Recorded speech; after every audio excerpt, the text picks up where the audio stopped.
Brentford 3, Nottingham Forest 2. Obviously, the game was heavily focused around Ivan Toney's return and what he was going to... I didn't know there were 21 other players playing, did you? I mean, all the build-up, armband on him, and he did what he did with scoring the goal from the free kick, which has been discussed to a death on whether or not it was cheating or give your opinion. Not. I'm bored of it. It's cheating, but I also don't think it's his responsibility. Do you know what I mean? I think it's on the borderline where it's the ref's responsibility or other players' responsibility to manage the game. Do you think you should get suspended for it? Oh, wow, you're actually thinking about that. I'm just interested in, does it then open up a can of worms? Like, what does it mean for everything else? Yeah, like, if you suspend him for it... What does it mean when someone gains 10 yards on a throw-in? Completely, right? I saw it in our game the day after where... Which happens on nearly every throw-in. Trying to take throw-ins in different places and stuff. Just a little bit more heightened awareness of people doing it, right? Because of what happened with Ivan Toney.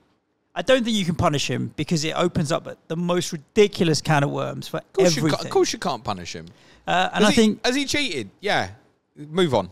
It doesn't, like, for me, it's not the type of thing I feel comfortable doing. Like, if I was playing a game of football, but maybe that says more about me than it does. Like, other people are comfortable bending the rules to the extent of wherever they can get to. If a ball was put down for a free kick, I'll take it from where it's taken. That's just my nature. But look, the guy wants to score a goal. Guy wants to win a game of football, and that's his attitude. It was the fact he moved the spray as well, wasn't it? Really made it look particularly bad. Because then you are consciously, knowingly, like, you're not just trying to nick a few yards. You're actively... As I said on COTC yesterday, someone in that wall must have seen that he moved the ball. The responsibility sits with the ref and the other players to police it. Like, it's not his responsibility. Also, the referee, in fairness, got his back to it, and he's marking the wall back, right? Mm. But linesman's that side of the pitch as well. See it, right? What's the linesman looking at that point? Couldn't tell you, James. So someone should spot it.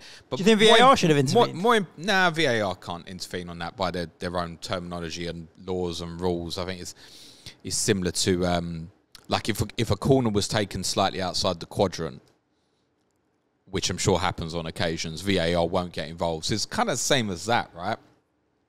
But someone from Forest's perspective must have seen that he moved the ball. Because even when you were looking at it live, you thought, I think you can put that near post. Mm. And obviously, we never saw that. I'm pretty sure we never saw him move it till they showed the replays afterwards. So it's gamesmanship, right? It's people cheat in every football match you watch, basically. His return is obviously a major boost to them. I thought, in terms of his performance, lackluster would be a completely unfair word to use. He looked to me like he was managing himself. I think the first 10, 15 minutes particularly, he looked short. He looked short of fitness massively, which hasn't played football for 9 months. In terms of, being injury-free, training, all that, you hear managers talk about it all the time, match fitness. He's like a different level. Look at all those players who came in for Tottenham when Tottenham had injuries, and you're going, well, they ain't injured. Yeah, but they ain't played football themselves for 2-3 months. You need kind of like Bentancur. Bentancur looked shot the first couple, right? Yeah. Then suddenly got into his groove again. And I think there was a bit of that for Toney where he grew into the game the longer it went on.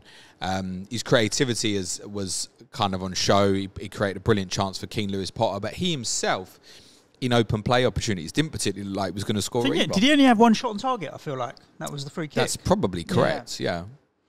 I was looking for my shot here. But he played fine for first game back. I think it's worth saying, I think Forest were pretty unfortunate in terms of the result. I know much of the talk about them is off the pitch as we did last week. But they were missing some key players. I don't think it got noticed as much at the weekend. They've got a lot out of AFCON. So, but obviously Gibbs White and Alanga didn't play at the weekend either.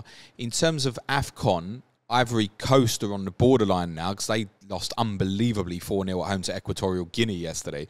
So they're on the brink of whether they're going to go through or not. If they come back, it's Willy Bolly and Sangare. Yep. They get back, which would help because they are going to look short of bodies going into that game against Arsenal next week. Nuno Tavares, don't go searching for him on Twitter, obviously can't play. He'll be ineligible because obviously it's against his parent club. Harry Toffolo will cover at left back, that's fine. But they need some of them offensive players and centre-backs back. So, I mean, Gibbs, White and Alanga being back would be a huge boost for them. And they played all right. I think, to be honest, a draw probably would have been a fair result, to be honest. Brilliant finish from Neil Maupay. I thought it was handball when I saw it live the first time, when he was running away, I thought, don't celebrate, mate. I'm not sure. That might have hit your arm. You're not going to kid anyone if it has. It didn't, and he took the goal really, really well. I think there's a temptation to keep looking at him because of the double in 25, and that's a money maker, right? Yep. Suddenly you go, Watkins, I can have Watkins to Maupay in a double, and that might be your difference to get Saka back to Salah, for example, in a few weeks' time. But obviously remember that Vissa's obviously at AFCON, and although it's very unlikely, obviously Bumo's kind of projected for sort of March, sort of about game week 27. But I always remember that what I'd said when Bumo got injured was it reminded me of when Bentancur got injured. And we saw Bentancur come back a month earlier than expected. So I probably wouldn't be diving into that one. Keane Lewis-Potter is another enabling one that people might be looking at. Kind of playing this hybrid sort of left wing back / left wing position at the moment. He had a few opportunities at the weekend. He never struck any confidence or conviction that he would take those moments. And I also don't think it's a given that he will stay in the team, particularly as Brentford have obviously signed Sergio Reguilon on loan from Tottenham. Now, Reguilon can't play in the next game week because obviously he also will be ineligible to face his parent club. I've seen a few mention him as a potential one. I think it's 4.4 Serge to go to. He is. Well, he was when he moved. To go to for the double. But I just look at them fixtures that I've had. Having Toney for that run of fixtures is one thing. Having a Reguilon for that run of fixtures, asset. Yeah, they're not inspiring confidence at all defensively that they're going to keep clean sheets either. I think Collins is playing with fragile confidence at the moment. I think Ethan Pinnock is a defender I really like, but the last couple of times I've watched him, I haven't been hugely impressed actually. Since he was outstanding against Arsenal in sort of the November period, last couple of times I've watched him, I haven't been too impressed with him. So I think they've got issues defensively. The fullbacks have obviously been a well-documented big miss.